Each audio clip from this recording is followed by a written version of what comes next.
바쁜 하루아침 분야별 전문가가 최근 소식을 대신 업데이트해드립니다. 굿모닝 데일리 뉴스. 네, 오늘 수요일입니다. 국제 소식 전해드리고요. 오늘도 어김없이 연합뉴스 이치동 기자 전화 연결되어 있습니다.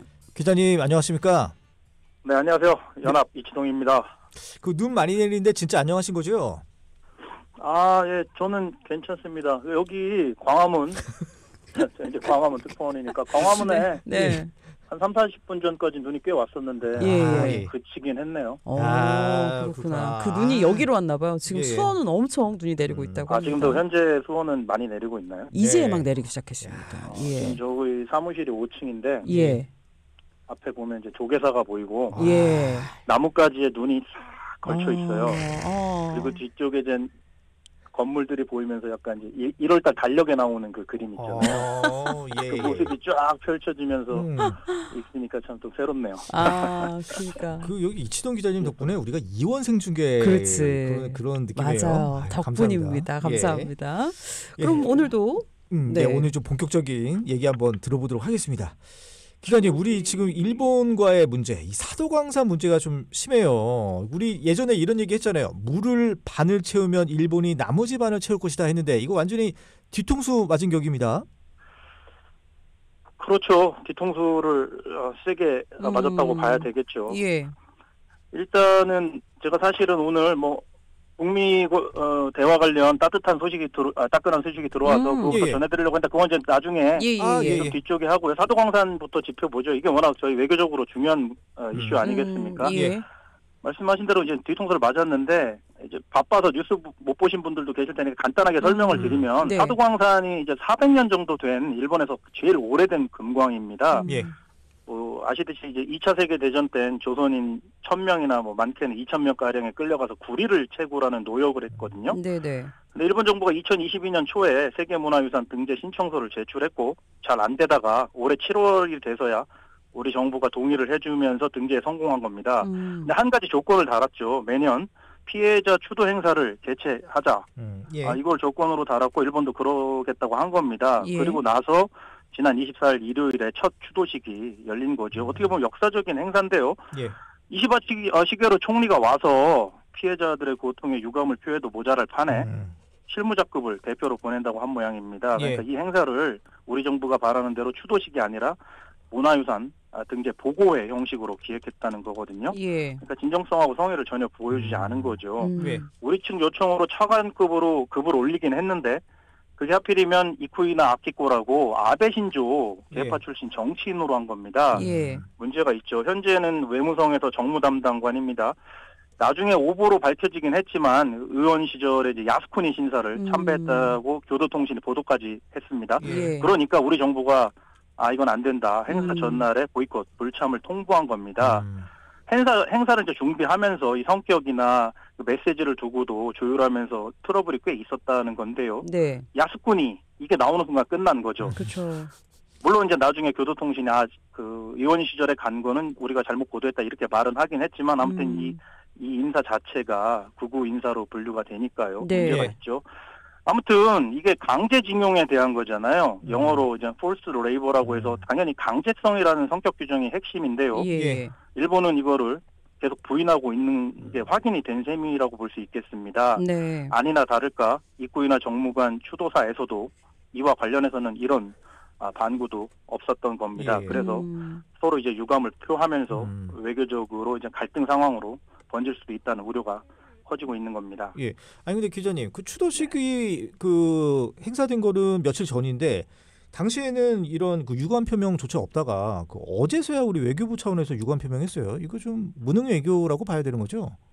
아무래도 우리 이번에는 외교부 또 특히 조태열 외교장관이 약간 책임 논란에서 물론 이제 전적으로 우리 외교부의 책임이다 이렇게 볼 수는 없죠. 상대 일본의 책임이 훨씬 크니까. 예. 하지만 우리의 이제 외교적 대응이 약간 안일했다. 좀 그렇게 비판할 여지가 있고 예. 그래서 외교 실패다, 외교 참사다 이런 얘기까지 나오는 거죠. 예.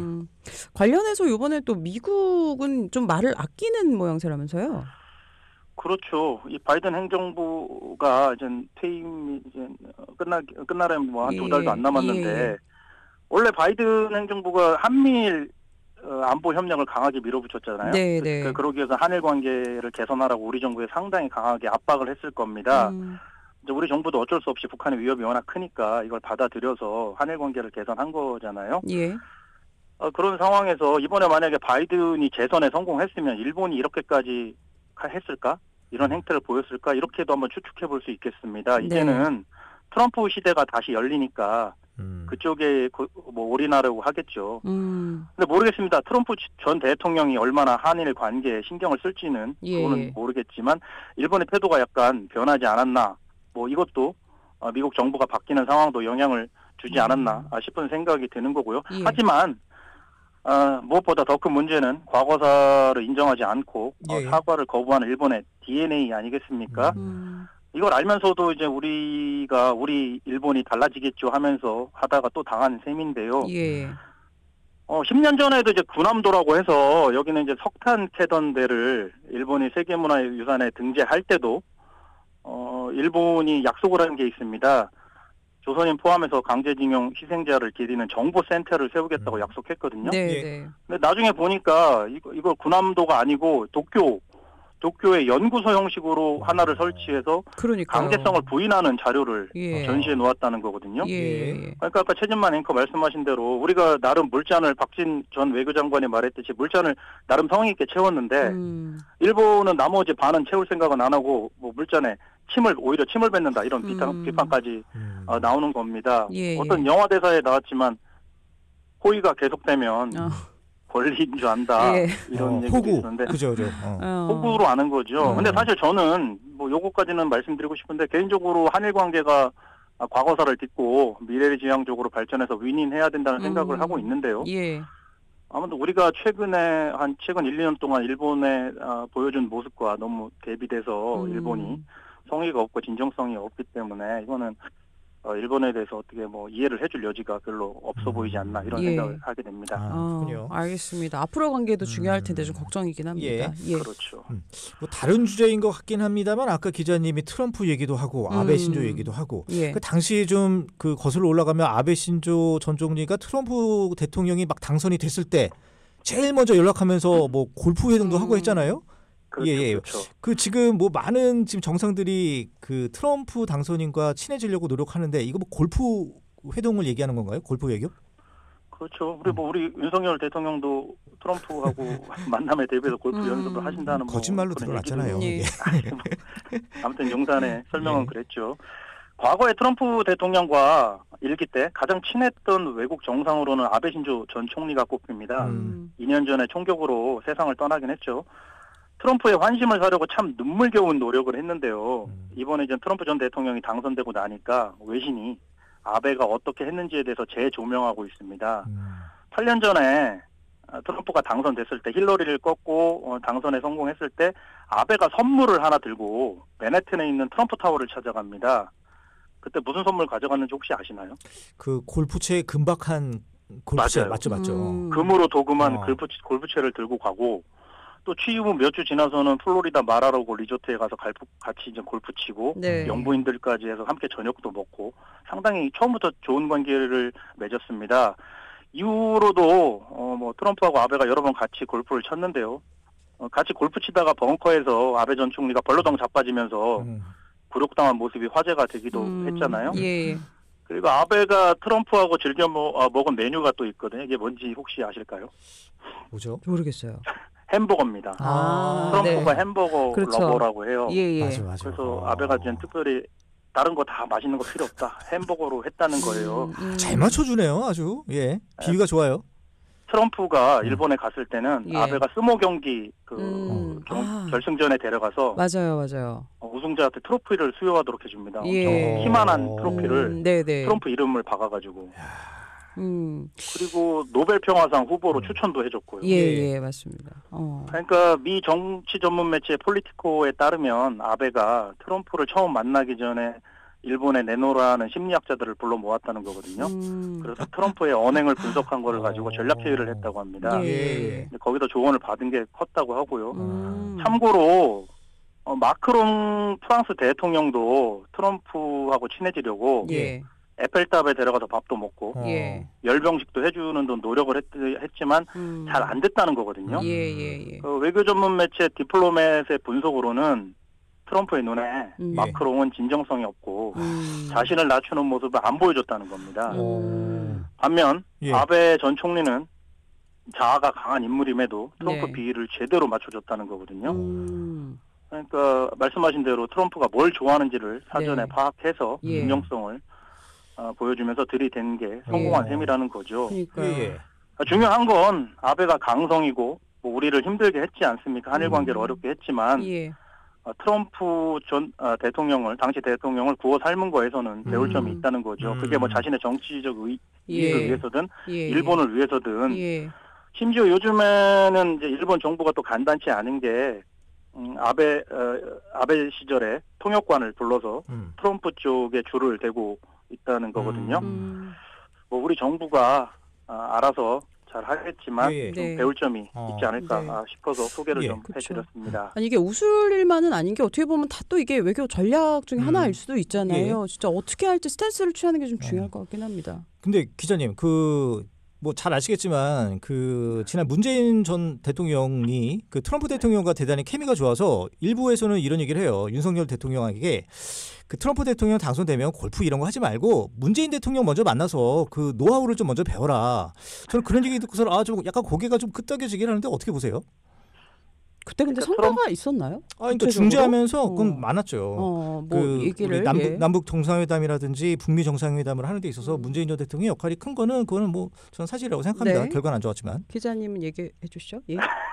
그러니까 트럼프 전 대통령하고 문재인 전 대통령 간의 관계에 대해서는 사실 보는 시각에 따라 좀 차이가 있는 것 같습니다. 예. 좋았다고 생각하는 사람도 있고 같이 예. 이렇게 뭐 북미 대화를 하던 대화가 되는 상황이었으니까 서로 공조를 잘했다. 우리 정부 역할이 컸다 이렇게 보는 사람도 있지만 예. 하지만 결과적으로 우리 정부에서도 약간 좀 무리를 하고 욕심을 부려서 좀 잘 안 됐다 이렇게 보는 시각도 있습니다. 왜냐하면 예. 이 얘기가 왜 나오냐면 트럼프하고 김정은이 그때 세 번째 만남을 판문점에서 했거든요. 예. 그때 저도 기억이 나는데 이제 일본 오사카에서 G20 회의를 하고 저도 거기 갔다가 이제 돌아와서 바로 돌아가는 길에 판문점에 트럼프 전 대통령이 판문점을 갔어요. 그때 당시 대통령이. 예. 근데 김정은을 만나러 갔는데 그때 굳이 문재인 대통령이 또 자기도 가야 한다. 이러면서 그 자리에 조인을 하면서 트럼프 쪽에서 불쾌했다. 뭐 이런 얘기도 있습니다. 그래서 최진만 앵커가 말씀하신 대로 북미 대화 과정에서는 우리 정부가 역할을 한 게 많아요. 맞습니다. 3파 역할을 했는데 나중에는 뭐 그게 그렇게 아주 좋게 상당히 좋은 관계로 끝났냐 이거에 대해서는 좀 약간 판단과 평가 여지가 있다고 생각을 합니다. 예, 알겠습니다. 그럼 좀 시간이 없으니까 관련해서 아까 우리 트럼프와 김정은 직접 대화 그거 말씀해 주시려고 그랬죠. 그렇죠. 오늘 이제 뭐 우리가 이제 따끈한 실시간 뉴스 쇼니까 로이터 통신에서 길게 보도를 했는데요. 트럼프 당선인 측에서 북한 김정은과 직접 대화를 하는 방안을 논의 중이다 이렇게 얘기가 나왔습니다. 네. 이 보도가 나왔는데 물론 이제 트럼프 전 대통령이 뭐 사인을 하고 이제 하자 이렇게 했다는 건 아니고요. 추진을 한다는 얘기인데요. 앞서 알렉스 웡이라고 국가안보 부보좌관으로 임명을 했습니다. 트럼프 당선인이.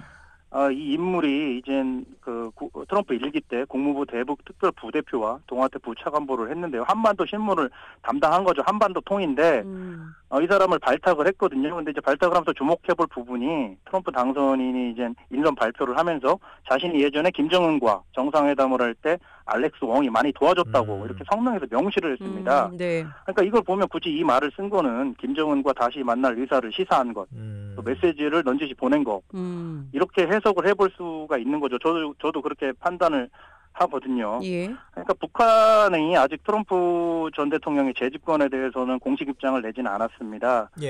김정은이 앞서 미국과 협상을 갈 때까지 가봤다, 할 만큼 해봤다, 미련이 없다 이런 얘기는 했거든요. 그런 면에서는 이제 뭐 트럼프 전 대통령이 재집권한 걸 보고서는 약간 튕기는 거 이렇게 볼 수 있습니다. 대화를 물론 왜 안 하고 싶겠습니까? 김정은도 트럼프 전 대통령과 대화를 하고는 싶을 텐데 일기 그렇죠. 때처럼 예. 회담을 여러 번 하고도 빈손으로 나오는 또 그러면서 자기가 최고 용도자로서 예. 국내에서든 국외에서 망신을 당하는 이런 그러니까요. 것만은 피하고 싶을 겁니다. 예. 그래서 제가 이제 마지막으로 드리고 싶은 말씀은 트럼프 전 대통령하고 김정은 국무위원장이 만나더라도 이번에는 쉽게 만나지는 않을 것 같다. 사전에 철저하게 준비하고 성과를 담보한 다음에 김정은이 특히 네.